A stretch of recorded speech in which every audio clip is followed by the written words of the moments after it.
Bonjour, dans ce tutoriel, nous allons voir comment faire sa demande de visa conjoint de français pour un projet d'installation en France.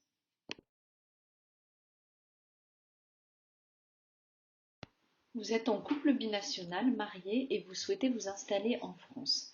Nous tenons à préciser que ce tutoriel ne s'adresse qu'aux couples mariés car seul le mariage confère le titre de conjoint et ouvre droit à ce visa d'installation, visa long séjour valant titre de séjour.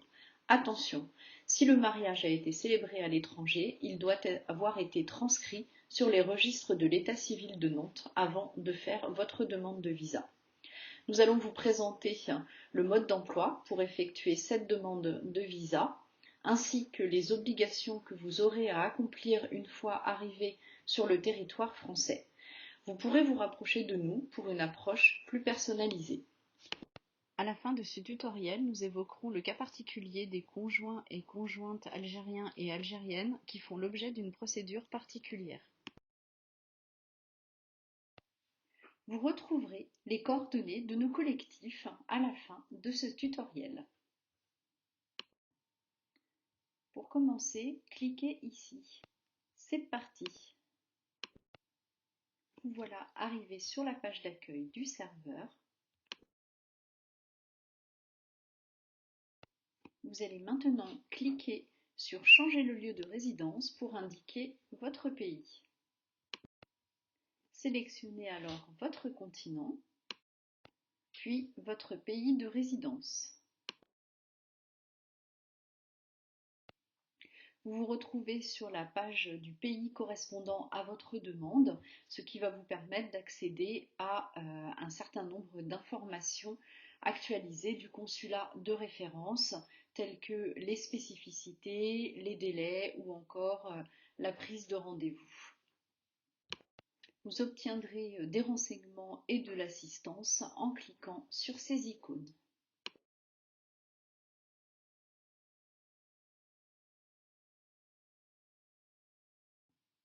Vous êtes maintenant prêt à démarrer la demande en cliquant ici. Même si vous êtes certain d'avoir besoin d'un visa, vous devez tout de même effectuer la vérification. À cette question, êtes-vous conjoint de français? Vous devez répondre oui, car vous êtes marié, donc conjoint de français. Pour le type de visa demandé, vous cocherez long séjour supérieur à 90 jours. Dans Projet, vous sélectionnez Installation familiale ou privée, personne majeure. Puis, dans le motif principal du séjour, conjoint de français.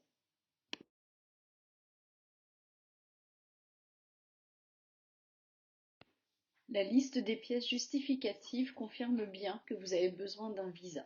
Pour démarrer la demande, cliquez ici. Avant de démarrer la saisie des informations, vous devez créer un compte si ce n'est pas déjà fait, puis vous connecter.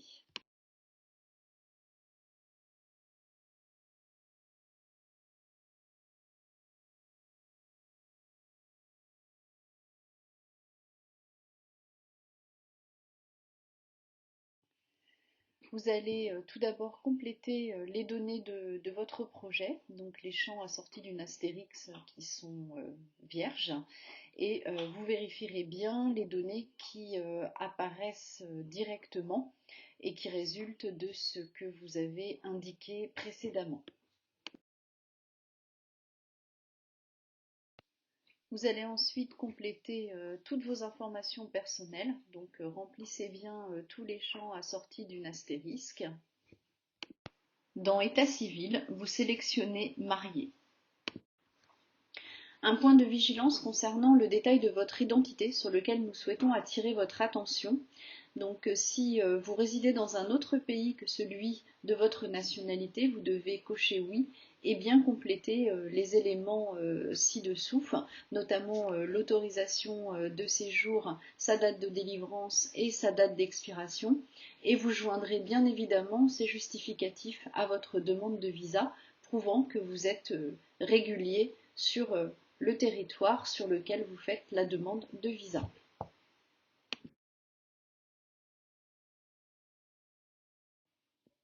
Dans la rubrique Rejoignez-vous ou voyagez-vous avec un membre de votre famille ressortissant français, vous indiquerez oui, puis vous compléterez les informations concernant votre conjoint.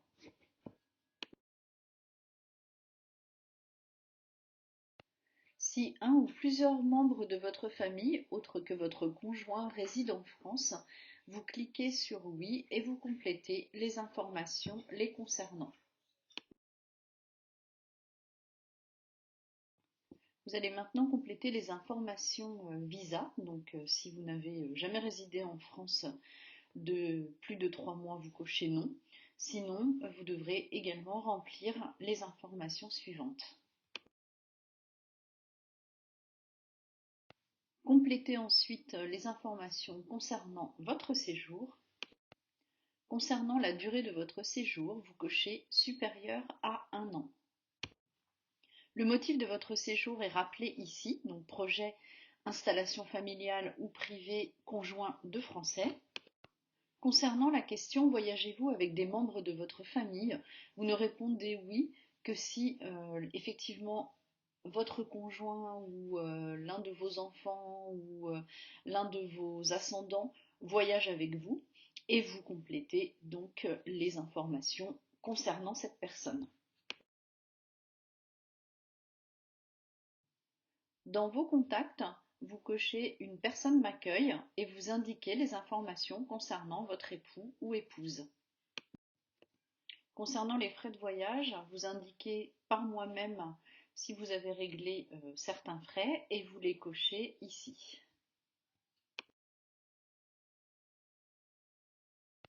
Vous indiquerez également par la personne qui m'accueille, notamment pour l'hébergement fourni, et vous cocherez tous les frais réglés par votre époux ou épouse.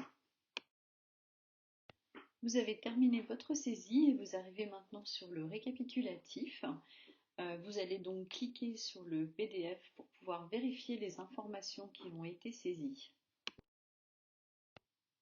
Vous pourrez toujours corriger si nécessaire en cliquant sur le petit crayon de chacune des étapes.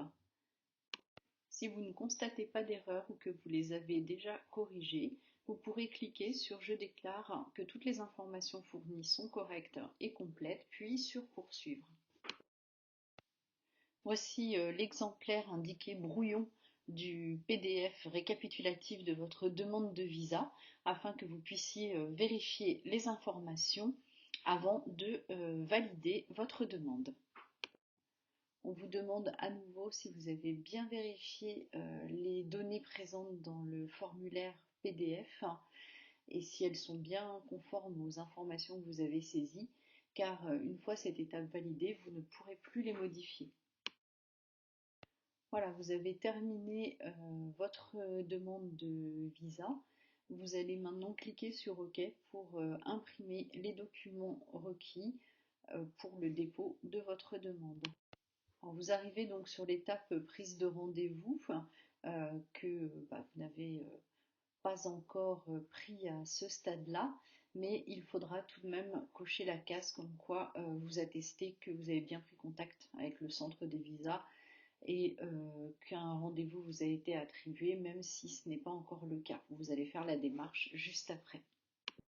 On attire également votre attention sur le fait que le jour du rendez-vous, vous devrez vous présenter avec l'ensemble des documents justificatifs et que l'absence d'un ou plusieurs de ces documents pourrait aboutir à la non-délivrance du visa sollicité.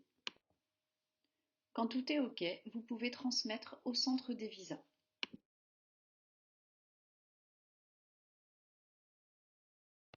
Relisez attentivement votre demande de visa, puis vous datez et vous signez.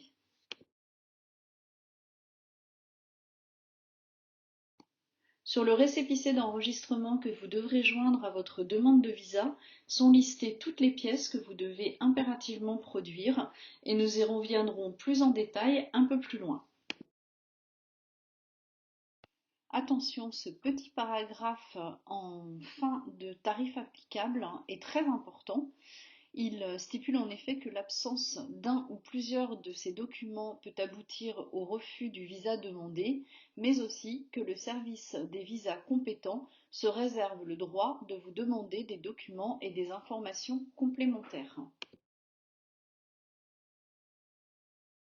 C'est pourquoi nous vous conseillons, dès le dépôt de votre demande, d'apporter des documents complémentaires prouvant également votre communauté de vie selon votre situation, hein, et même si celle-ci est encore à distance. Et nous allons détailler tout ça juste après. Nous vous conseillons de joindre un courrier d'accompagnement à votre demande de visa dans lequel vous allez lister tous les documents que vous produisez avec cette demande, de manière à ce qu'on ne puisse pas vous reprocher de ne pas avoir fourni tel ou tel document. Donc bien évidemment, hein, vous choisirez en fonction de votre situation, vous choisirez ce qui vous correspond dans le modèle que nous vous proposons.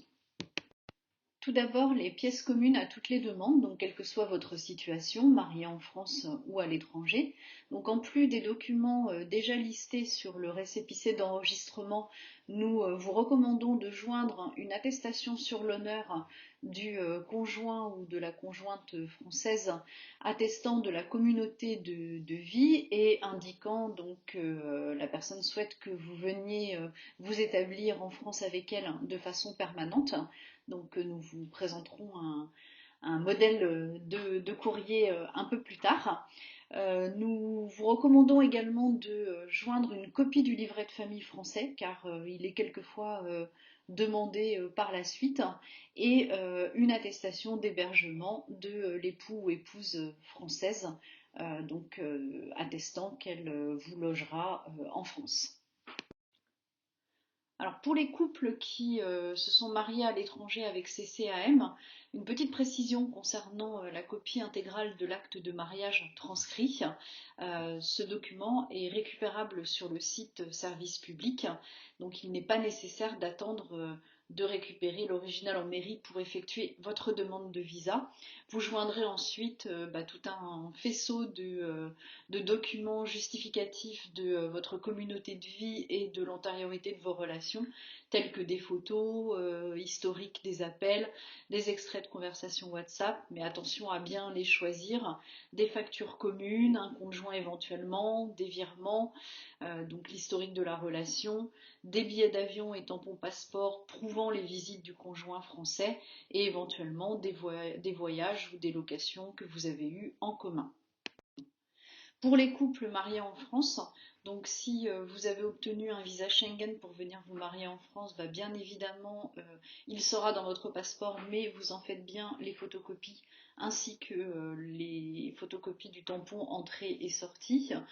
Et ensuite, vous joindrez donc pareil des preuves de vie commune, donc qui peuvent être une attestation légalisée par la mairie, le rattachement fiscal effectué auprès des impôts, justificatif de contrat EDF ou similaire, attestation d'assurance multirisque habitation en commun, des factures forfait mobile, l'inscription à l'assurance maladie ou tout autre justificatif commun à l'adresse en France. Nous vous proposons maintenant un modèle d'attestation sur l'honneur de l'époux ou épouse, comme nous vous le disions précédemment, dans les pièces communes à toutes les demandes. Nous tenons à apporter aussi quelques précisions au sujet du cas spécifique des conjoints vivant ensemble à l'étranger.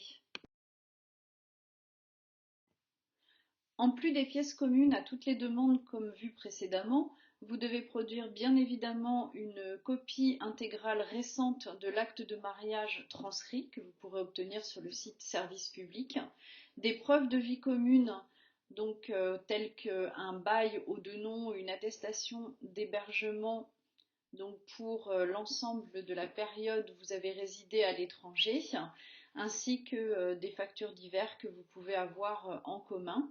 À cela, vous ajouterez un courrier de la part du conjoint français qui précise votre retour en France pour poursuivre votre communauté de vie et vous joindrez le cas échéant une fin de contrat, de mission, une réintégration dans l'emploi en France, une promesse d'embauche, un contrat de travail signé, etc. Si vous avez continué à déclarer vos revenus en France, eh bien vous joignez aussi votre avis d'imposition, et à cela, vous ajouterez un justificatif de votre future résidence en France. Alors, soit une attestation de propriété si vous êtes propriétaire, un bail que vous venez de signer par exemple, ou une attestation d'hébergement, ainsi que la pièce d'identité de la personne hébergeante. Un point d'alerte, vous devez aussi effectuer la demande de radiation des registres consulaires sur le site que nous vous indiquons ici et vous devrez joindre le justificatif. Nous tenons à attirer votre attention sur l'importance de produire ces derniers documents, donc à savoir le courrier précisant votre retour en France, ainsi que les justificatifs s'y afférents et la demande de radiation des registres consulaires, car en effet nous avons été alertés dernièrement par plusieurs couples qui se sont vus refuser le visa au motif que le projet d'installation en France revêtait un caractère frauduleux car sans rapport avec l'objet du visa de conjoint de ressortissants français sollicité, du fait que le conjoint français ne résidait pas en France et que de ce fait on ne peut pas prétendre à un visa d'installation. Aussi soyez vraiment très vigilants sur ces derniers documents. Vous allez maintenant pouvoir prendre le rendez-vous pour déposer votre demande en retournant sur le site ci-dessous. Vous allez aller dans l'étape 3, je prends mon rendez-vous. Puis, cliquez sur Page associée à votre pays de dépôt. Vous êtes redirigé directement sur la page du pays concerné. Cliquez ensuite sur À qui s'adresser. Un premier exemple, si le prestataire externe est VFS Global. Vous êtes sur la page du consulat de référence, il vous suffit donc de cliquer sur Prendre un rendez-vous. Choisissez, vous avez déjà rempli le formulaire France Visa et cliquez sur Voir plus. Puis sur Accepter. Sélectionnez tout d'abord la langue que vous souhaitez utiliser. Pour une première connexion, sélectionnez Nouvel utilisateur ou New User. Vous complétez ensuite les informations d'inscription d'un nouvel utilisateur et vous suivez les instructions. Puis vous validez. Quand vous êtes connecté, vous allez sélectionner Prendre un rendez-vous. Puis vous cliquerez sur Visa de long séjour conjoint de Français. Dans le calendrier qui s'affiche, vous sélectionnerez tout d'abord le jour du rendez-vous, puis l'horaire du rendez-vous. Ensuite, vous confirmez.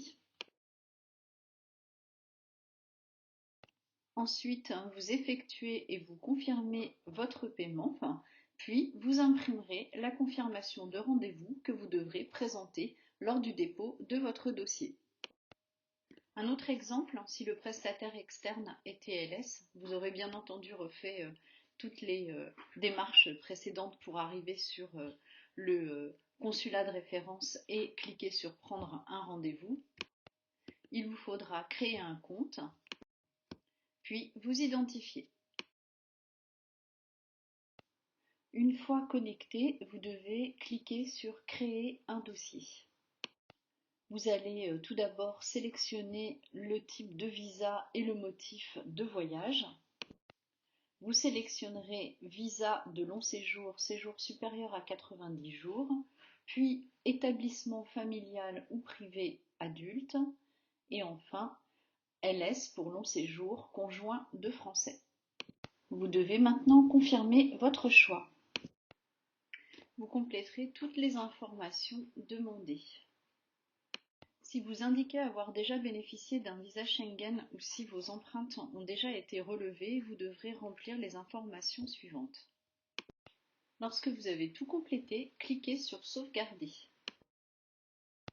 Une fois toutes les données saisies, vous devrez encore confirmer pour avoir accès au calendrier de rendez-vous. Vous pouvez maintenant sélectionner votre rendez-vous parmi les plages disponibles indiquées en vert. Puis vous recopiez le CAPTCHA et vous confirmez. Vous accédez à la confirmation de votre rendez-vous que vous devrez imprimer et apporter lors du dépôt de votre demande de visa. Une fois votre visa obtenu, vous devrez le valider dans les 3 mois suivant votre arrivée en France. Pour ce faire, vous vous rendrez sur le lien ci-dessous et nous vous expliquons juste après comment procéder. Une fois sur le site, vous cliquez sur « Je valide mon VLS-TS ». Tout d'abord, vous entrerez votre numéro de visa en cliquant sur le point d'interrogation. Un exemple vous est donné pour vous montrer où il se trouve. Puis, vous suivez les instructions et vous réglerez la taxe de 200 € au titre de la délivrance d'un premier titre de séjour.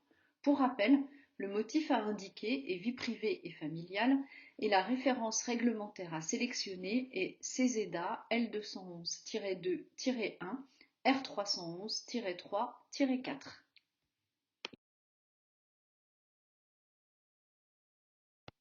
Une fois votre visa validé, vous recevez la confirmation suivante.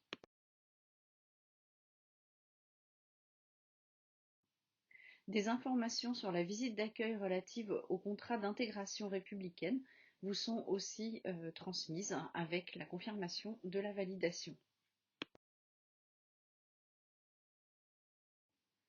Par la suite, vous recevrez une convocation de l'OFII. Il ne faut pas hésiter à les relancer par mail si vous constatez qu'au bout de quelques mois, vous n'avez toujours pas été contacté. 2 à 3 mois avant l'échéance de votre visa, vous devrez prendre rendez-vous à la préfecture de votre domicile pour effectuer la demande de votre titre de séjour pluriannuel.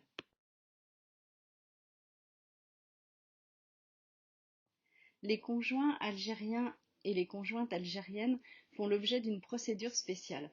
En effet, pas de délivrance de visa D, visa long séjour valant titre de séjour, c'est un simple visa C qui leur est délivré.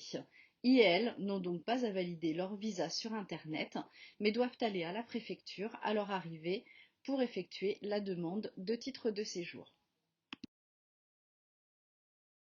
Nous sommes arrivés à la fin de ce tutoriel et nous espérons qu'il vous sera utile. Nous restons cependant à votre disposition si vous avez le moindre doute ou pour toute interrogation. Ce tutoriel est le fruit d'un travail commun. Une relecture attentive a été effectuée par des membres du bureau de l'association de soutien des amoureux au banc public et par plusieurs membres de nos collectifs et associations locales. Les informations communiquées sont valides au moment de sa publication. Néanmoins, des modifications de tout ordre sont possibles à tout moment. C'est pourquoi nous veillerons à vérifier et réactualiser régulièrement ce tuto si nous en constatons. Le visa long séjour valant titre de séjour conjoint de français et de droit. Cependant, on observe tout de même encore trop de refus de la part des consulats, motivés notamment par l'absence de preuves de communauté de vie.